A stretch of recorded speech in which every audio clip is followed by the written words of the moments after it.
Before I begin the video, I just want to flag, as always, that I am not a qualified financial advisor and nothing I say should be considered as financial advice. Hello, welcome back to my channel. So I thought in this video, because I've been in a bit of a rut with my channel and my finances really for a couple of months now, I thought what I'd do is I'd refresh things and I'd talk about what I like to call my money manifesto. So by this I mean, what's my views on money, how do I see money enhancing my life, and what do I want my life to look like in terms of money. So I'm going to go through a few rules and talk about each of the rules and how I want to live that in my day-to-day life. So the first one is live small to live big, and it's all about minimizing my monthly expenses. So what I mean by that is there's a temptation in life to buy the biggest house you can afford, for example. And whilst that is great in terms of, having nice things, having a big house, it leaves you with big monthly expenses. And for me, that's where I get worried about money, if I feel like I've got to keep up with these huge monthly expenses. So what I like to do is minimize our monthly expenses so that there's a big gap between what we earn and what we spend. And how we do that is we've chosen to live in a small, less expensive property. We could have moved up the property ladder, but we've chosen not to and keep in the first place that we've bought. And we feel more comfortable now that we've got this big gap between what we need to pay each month for essential living expenses, and what we earn, so that we can choose to either spend that money on nice things, or save it for a rainy day, invest it, or overpay the mortgage. So the first one is live small to live big. Number 2, and this is the one that I really want to live out and go forward and do, and that's to be cash rich. So always have money for a rainy day. There's been a huge temptation for me to channel all my money towards mortgage overpayments. So we have, over the past couple of years, overpaid our mortgage by nearly £30,000. That is a great achievement that we're really proud of, but at the same time, we've been left with an emergency fund that isn't that big. We've got a couple of £1,000 in an emergency fund. The rest of our money is tied up in our property, and we've got £10,000 in a stocks and shares ISA. Now, because the money's tied up in our property, that's not easily accessible. So if we need something repaired in our property, we can't just take money out of our property, what the equity that we've got. We'll have to rely on what we've got in the bank. Again, I've got a stocks and shares ISA. Whilst I can take that money out, the idea behind that is long term, so that my investments can grow over time. So really what I need to have is that pot of money that's easily accessible, that I can use for a rainy day.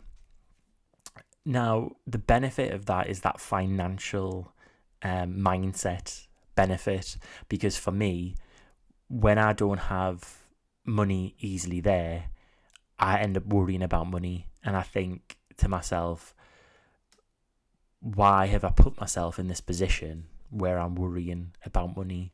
Instead of focusing on investments and mortgage overpayments for now, I need that strong foundation, which is a healthy emergency fund, because then that'll take away my day-to-day worries about money.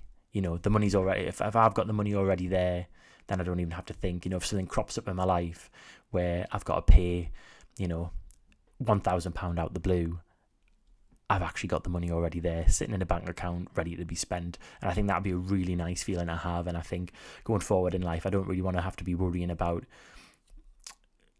household maintenance expenses or anything like that. I want to be cash rich so I can pay for them.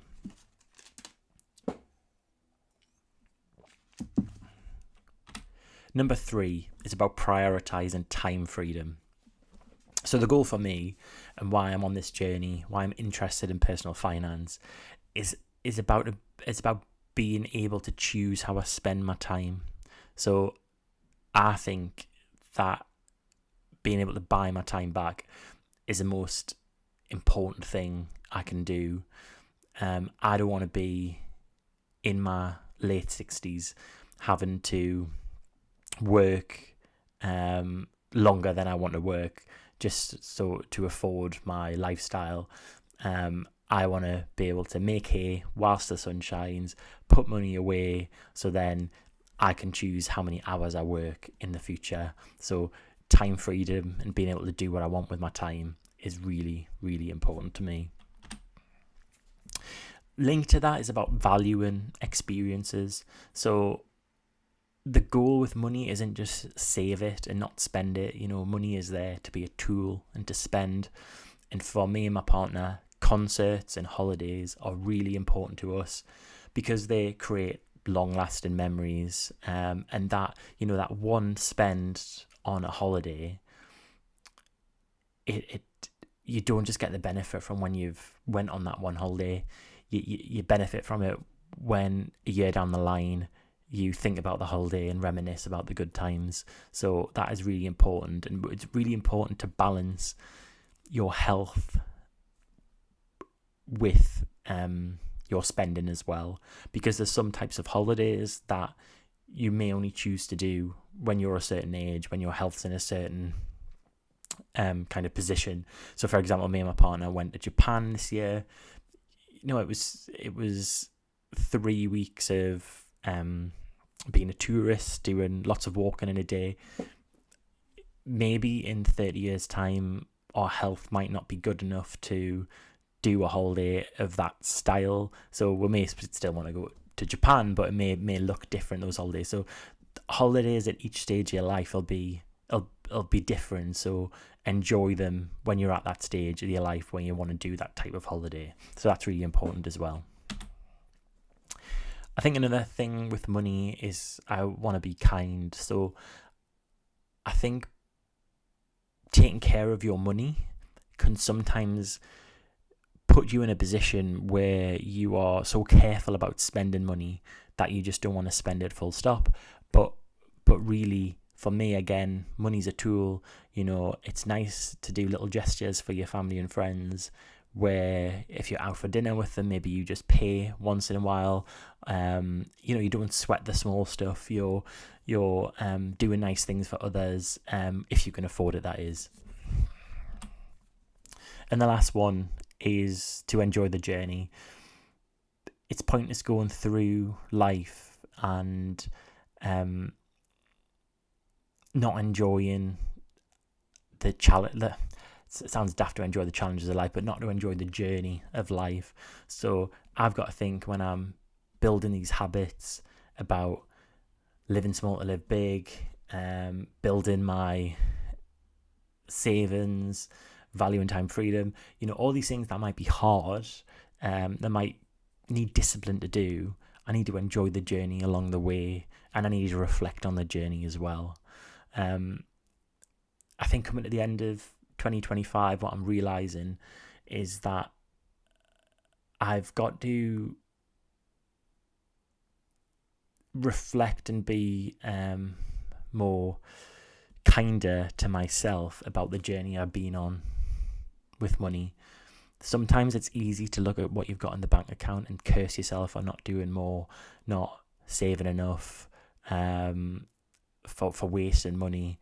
But actually, the intent that I've got on this journey and what I'm trying to do in terms of building kind of a better life for my future self, that's something I've got to reflect on, that the intent is always there, and I'm always trying to look out for a future me. And hopefully posting this video, hopefully maybe in a year's time, I can look back on this and think, actually, I am living by this money manifesto, and it may evolve over time. And if it does, I can amend this video and post another one and reflect on that journey, because things may change, but I'm always accountable for myself, and I'm always willing to reflect on the journey as it's been.